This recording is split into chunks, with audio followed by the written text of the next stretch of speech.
लगभग 30-35 साल के बाद गणपति विसर्जन हुआ था और इस साल हम अनंतनाग में भी वो इनिशिएट कर रहे हैं, जहां पे मेजॉरिटी ऑफ कश्मीरी पंडित्स इस टाइम रह रहे हैं।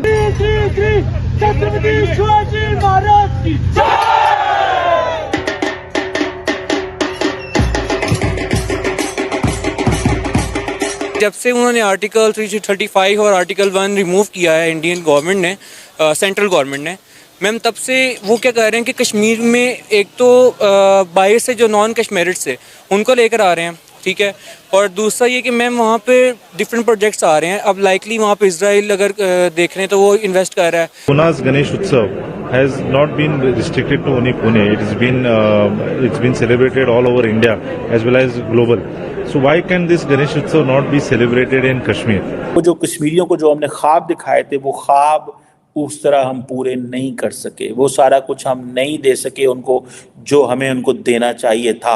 हमारे यहाँ कश्मीर में एक आजाद कश्मीर का अपना झंडा है और एक पाकिस्तान का झंडा लहराया जाता है उधर, और हिंदुस्तान में सिर्फ एक ही झंडा है और वही उनके कश्मीर में लहराया जाता है, वही उनके हिंदुस्तान में लहराया जाता है। Doctor Jaishankar, he has a very big voice, उनकी बहुत बड़ी आवाज है, big voice, knowing that he is a foreign minister of 1.4 billion people, he speaks very good, and कोई पाकिस्तान का फॉरेन मिनिस्टर उस तरह नहीं है जो उस तरह दुनिया के सामने पाकिस्तान के केस। नमस्कार दोस्तों, चैनल पर आपका हार्दिक अभिनंदन है। दोस्तों जब से कश्मीर, जम्मू एंड कश्मीर से 370 हटा है, तब से वहाँ की सिचुएशन जो है वो काफ़ी इम्प्रूव हो रही है। धीरे धीरे लोग भी इस चीज़ को समझ रहे हैं और सिचुएशन काफ़ी नॉर्मल होने लग गई है दोस्तों।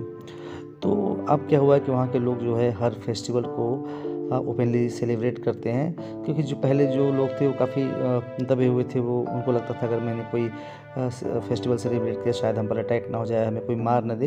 तो अब दोस्तों क्या है कि वो ओपनली हर फेस्टिवल को सेलिब्रेट करते हैं, उसको एंजॉय करते हैं, और रेस्ट ऑफ द इंडिया की तरह वो भी अपने आप को इंडिया से इंटीग्रेट करते हैं, जो पहले भी वो चाहते थे, लेकिन आतंकवाद की वजह से शायद वो ऐसा नहीं कर पाते थे दोस्तों। लेकिन अब दोस्तों इस बार जो है वहाँ पर गणपति जी की पूजा जो है, गणपति विराजमान भी होंगे और उनकी पूजा भी की जाएगी, उनका महोत्सव भी मनाया जाएगा। ये सब चीज़ें देख करके पाकिस्तानी मीडिया इस पर रिएक्ट कर रहा है और वहाँ के लोग भी रिएक्ट कर रहे हैं। आइए देखते हैं कि उनका इस पर क्या रिएक्शन है। बनाया हुआ है, इसमें कोई दो राय नहीं है। अगर हम रिसेंटली देखें तो पंजाब में, हमारी इस पंजाब में जो हो रहा है, इंडिया के पंजाब में, वो हमसे छुपा नहीं है कि वहाँ पे खालिस्तान मूवमेंट दोबारा आ रही है।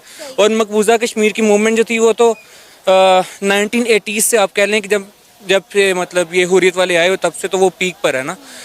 अब ये देखना है कि जम्मू कश्मीर के ऊपर जो जुल्म हो रहा है या जो वहाँ पर जहादी लड़ रहे हैं, जो लड़ रहे हैं, उनके पीछे बैक एंड पे हाथ क्या है। कुछ लोग कहते हैं ISI है, कुछ लोग कहते हैं कि रॉ है, मोसाद है, CIA है, CIA कहते हैं कि यहाँ पे, मतलब डिफरेंट थ्योरीज हैं लोगों की ना। तो हम थ्योरीज को साइड पे रखें और फैक्ट देखें ना। फैक्ट तो वो है कि जो हम साइंटिफिकली नज़र आ रहे हैं, मीन हमारे सामने हो रहा है।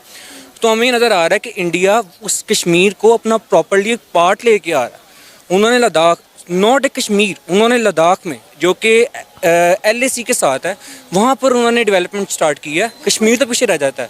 तो अगर हम अपने साइड पर देखें तो हमने कश्मीर को तो जो पुराना हमारा मीन ये कह लेना कि हमने कश्मीर करके गिलगित को भी बिल्कुल माइनस किया हुआ है। लेकिन गिलगित भी आप पुराना देखें तो ग्रेटर कश्मीर का पार्ट था। हमने इस पूरे एरिया में हमारी डेवलपमेंट रेट 0 है। वहाँ के लोगों के पास बेसिक नेसेसिटीज़ की चीज़ें नहीं हैं। हम हर वक्त जम्मू कश्मीर करते रहते हैं कि इंडिया ने जम्मू कश्मीर में ये कर दिया, इंडिया ने जम्मू कश्मीर में वो कर दिया। हम आज़ाद कश्मीर की बात क्यों नहीं करते? आज़ाद कश्मीर में इस वक्त क्या हो रहा है? वहाँ के लोग सड़कों पर निकल आए गवर्नमेंट के खिलाफ। उन्हें जिंदा रहने के लिए जो बेसिक ज़रूरियात है वो ही नहीं दी जा रही। जितना पानी वहाँ से निकलता है उससे बिजली बनती है, लेकिन उसके बावजूद भी वहाँ पर लोगों के पास बिजली नहीं है। 8-8 घंटे, 12-12 घंटे, 16-16 घंटे वहाँ पर बिजली नहीं आती है। मैम सबसे पहले तो मैंने आपसे जो बात दोबारा पहले की मैंने आपको बात बताई कि हमारी जो सेंट्रल गवर्नमेंट है उसका बहुत बड़ा रोल है। सेंट्रल गवर्नमेंट, सेंट्रल इस्टेब्लिशमेंट कहें आप, जो गवर्नमेंट सेंटर में होती है वही गवर्नमेंट जो है वो कश्मीर में या AJK में होती है, ये हम सबको पता है। अब इसके पीछे मेन कारफरमा कौन है, ये कौन करता है वहाँ पर इस तरह, क्योंकि ये एकदम पॉलिटिकल चेंज तो नहीं आ सकता ना इतना बड़ा। तो ये कौन लोग हैं जो इतने वहाँ पर ये फैला देते हैं कि भाई सेंट्रल गवर्नमेंट का ही राज होगा। नून लीग की तो नून लीग आएगी, PTI की तो PTI ही आएंगी, और जैसे यहाँ पे इलेक्टेबल्स हैं वहाँ पे भी इलेक्टेबल्स हैं। वही चेहरे चेंज होते हैं, लेकिन प्राइम मिनिस्टर थोड़ा बहुत उसको सेट कर दिया जाता है। मैं मेन इशू कि हम लोग समझते हैं कि कश्मीर में बिजली बन रही है। मुझे बताएं कि नीलम झेलम प्रोजेक्ट इन्होंने शुरू किया था, इंडिया ने नीलम झेलम का पानी बंद कर दिया, तो बिजली कहाँ बन रही है। सेकेंडली मैम, उनके छोटे मोटे डैम थे ना, हमने उनको डाइवर्ट कर कर अपने पंजाब की तरफ मुँह कर दिया बिजली का।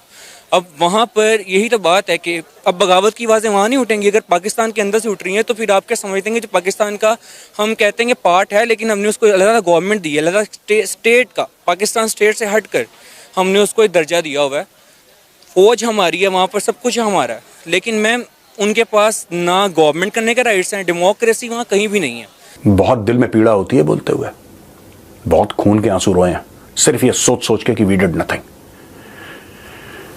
यहां पे लोग कहते हैं नहीं, बात करते रहो पाकिस्तान से, बातचीत बंद नहीं होनी चाहिए, बातचीत बंद नहीं होनी चाहिए, because India is a mature nation and we must keep on engaging with Pakistan.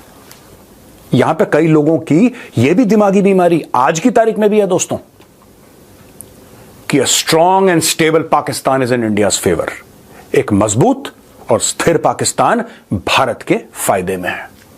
ये सब बेवकूफी की फिलॉसफीज हैं दोस्तों, ये जूते के यार हैं। इनको चाहिए सर्जिकल स्ट्राइक, इनको चाहिए बालाकोट, इनको लगातार। और मैं तो ये सरप्राइज्ड हूं कि सरकार ने दोबारा क्यों नहीं करा। हम क्यों वेट करते हैं कि एक पुलवामा हो तब एक बालाकोट हो, हम क्यों वेट करते हैं कि पहले एक उड़ी हो उसके बाद सर्जिकल स्ट्राइक हो। सर्जिकल स्ट्राइक और बालाकोट तो वैसे भी पाकिस्तान के ऊपर होने चाहिए यार, चाहे वो कुछ करें ना करें। ठोको इनको, डेली ठोको। डॉक्टर जयशंकर कहते हैं सब बंद। मोदी जी ने बोला है कि ये पूरे पाकिस्तान के मामले की बातचीत के मामले में मैंने ताला लगा दिया। आपको याद होगा मोदी जी के वर्ड्स, लग गया ताला। अब पाकिस्तान छटपटा रहा है, पाकिस्तान छटपटा रहा है। वो जो बड़ी बड़ी बड़के मारते थे ना लाहौरी कि हम ये कर देंगे, हम ये कर देंगे, ये कर देंगे, अब वो कूं कूं कूं करके नीचे आ गए। और यहां पे पूछा गया कि साहब एससीओ समिट है पाकिस्तान में, मोदी जी जाएंगे क्या? तो mister Randhir Jaiswal, who is the official spokes person of the ministry of external affairs of the government of India, said जब होगा हम आपको बता देंगे, अभी ऐसा कोई फैसला हमने नहीं लिया है। तो इससे पाकिस्तान बड़ा परेशान है।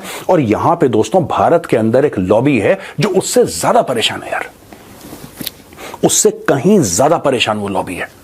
वो लॉबी छटपटा रही है। पाकिस्तानी प्रेमी यहां पे बहुत ज्यादा है, भारत में बहुत ज्यादा हैं। कव्वाली सुन लो और मुशायरे में चले जाओ और बिरयानी खा लो और बहुत बढ़िया यार। उनका दिमाग काम नहीं करता, उनको लगता है कि यही पाकिस्तान के साथ दोस्ती करने का एक रास्ता है। दोस्तों, पाकिस्तानियों को सुनकर हंसी आती है।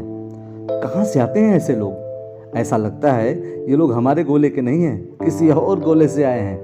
कितने तेजस्वी हैं ये लोग। आप सभी हंसते रहिए और पाकिस्तानी कॉमेडी का मजा लेते रहिए। और चैनल को सब्सक्राइब करना और शेयर करना ना भूलें। धन्यवाद।